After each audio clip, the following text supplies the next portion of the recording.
Hi, Nick Dogan, North State Law, where we safeguard your professional license so you can get back to business. Today's topic is duty to report criminal convictions to the North Carolina Department of Insurance.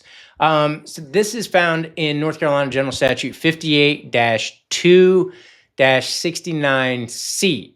And it basically states that any insurance producer, public adjuster, anybody that's licensed by the Department of Insurance has to notify them in writing within 10 days that they've had a criminal conviction. Those criminal convictions, that does not count if it's a minor traffic infraction or minor traffic violation. Most typically, it's going to be a DWI, or it's going to be some sort of assault charge or something along those lines that results in a criminal conviction. 10 days is a short time frame and turnaround. Look at it this way. You spent probably 9 to 18 months, maybe a little bit longer, going through the criminal process. You finally get to the light at the end of the tunnel, and unfortunately, it results into a conviction. Then you got to remember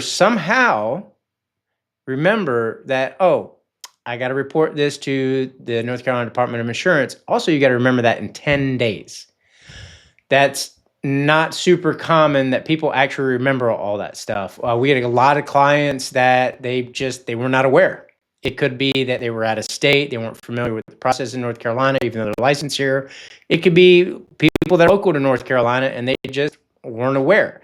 I don't know if it's lack of continuing education in that regard, or if it's something where people just it slips their mind because they got something major going on, like a criminal matter pending. But it happens in 10 days. Like I said, it's super short.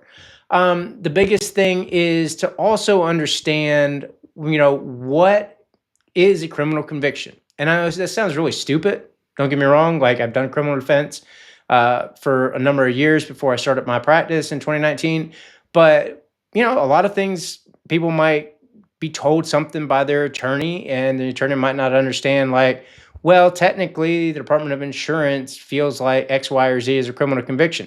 So what I mean by that is, a prime example is nolo contendere, which, going back to my law school days, I learned a little bit of Latin, and nolo contendere is no contest. So with a no contest plea, you're not pleading guilty or not guilty. You're just saying, I'm pleading no contest. They're going to count that as a guilty plea. And when I say they, I mean the Department of Insurance.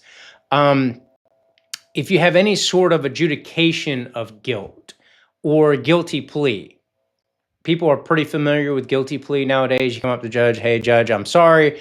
I agreed this happened, after the prosecutor reads out the charges, circumstances behind the arrest, and then, all that stuff, and then does a recommendation for a sentence. It's typically worked out ahead of time. The defendant will come up and say, everything that the prosecutor said is correct. I have some mitigation. Here it is. I agree that I did this. I'm sorry. That's your typical guilty plea, right? So adjudication of guilt is going to be a final judgment of guilt, basically. So I don't really know if you want to split hairs and say adjudication of guilt is any different than a guilty plea. I don't really think it is, to be honest with you, but some might disagree. But those are all different examples of what the Department of Insurance considers to be a criminal conviction. So the biggest one there that can be confusing is obviously the no contendere plea that I had mentioned, which is no contest. There is a thing called it's a a U.S. Supreme Court case, North Carolina versus Alford. That is also referred to as an Alford plea for obvious reasons. It's similar to a nolo contendere plea, basically the same thing, where you're coming up to the judge and saying, Judge, based on the evidence that the prosecutor has stated, even though I'm not saying that I did anything wrong, I believe based on their evidence that they are likely to get a conviction. So therefore, I'm pleading. So a little bit of a difference, because with the nolo contendere, you're basically saying, I'm neither guilty nor not guilty, and you're not really getting into the minutiae as to why. With the Alford plea, you're getting a little bit more detailed into, I believe based on their evidence that they're likely to get a conviction if they present it to a jury or to a judge on a bench trial. So, all right. back to what I was talking about before regarding the reporting requirement. So let's say we get everything ready to go. We're on day like 7, right? We're ahead of the game. You watch this video, you read my blog, you're like, all right, unfortunately, this bad thing happened to me. I'm gonna go ahead and plea. You got your stuff ready. It's day 7. You're ready to self-report. You got to remember you need to go ahead and not only do the self-reporting where you write a statement out to Department of Insurance, but you also want to have some sort of supporting documentation. You're going to want to have like a certified copy of your conviction. You probably want to have a certified copy of the whole court record in your case. You should be able to get that pretty easily. Your attorney, if you have one, should be able to help you out. If not, you can probably find a friendly clerk that's willing to kind of walk you through that process as well, depending on where you're at. Some clerks are friendlier than others, and some of them don't like doing their jobs, but I've found most love their jobs and they do a fantastic job, and you really get out of people what you put in. And what I mean by that is don't be rude to judge. Don't be rude to clerks. Definitely don't be rude to judges. Don't be rude to anybody, but definitely don't be rude to clerks. They do a really good job, and I would say 9 times out of 10, if you're nice to them, they're going to be nice to you, and you're going to get what you're asking for. So those are kind of the main things in regards to just the Department of Insurance and what you're required to produce to them. The other thing to consider is the NIPR, National Insurance Producers Registry. That one is basically a large depository on the internet where things like criminal convictions are going to be posted up there. Any sort of administrative actions. I did a video on administrative actions with the Department of Insurance. Check that one out, by the way. Talks about the NIPR a little bit. You are likely going to have that at some point posted on the NIPR. If you're licensed in more than one state, the fact that you've reported something to North Carolina does not mean that it's automatically reported to Wisconsin or Ohio or New York or wherever else you're licensed. Doesn't mean that at all. They don't talk to each other. The only way that there's any sort of communication between all the states is that NIPR that I talked about. So even if something's on the NIPR, you still might have to self-report in the other state. Can't give legal advice for any other states because I'm not actively licensed in any other states. So if you're licensed in, let's say, Utah, you need to check with the Department of Insurance in Utah. Probably a good idea to get an attorney over there and see if there's any sort of mandatory reporting of a criminal conviction.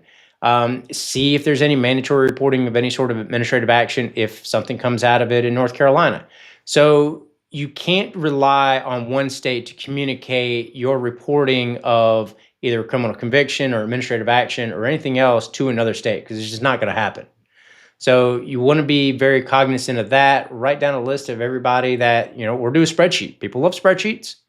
And come up with every single state that you're licensed in and do column 1. Did I report there? On what day? And you can do links to, all the documents you have and things like that.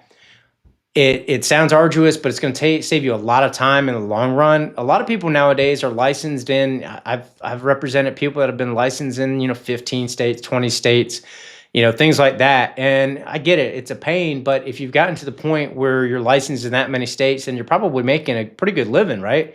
So you want to make sure that you do the right things, because if you don't, then you're setting yourself up for a bigger problem farther on down the road, and you don't want that. Unfortunately, you made a mistake, got arrested, ended up in a conviction. Do the reporting requirements properly, do it timely, and then you're going to lessen the damage to your license that you would have if you did not report it timely and report it correctly. So I hope that was useful information. I have a lot of other videos on the YouTube channel regarding insurance and other professional licenses, so make sure to check those out. And if you still can't find what you're looking for on either that or our blogs on the website, northstatelawfirm.com, then give us a call or text at 919-521-8810, and you can get a free 15-minute discovery call with a member of my staff. Thank you so much for insuring North Carolina. I hope you have a fantastic day. Bye-bye.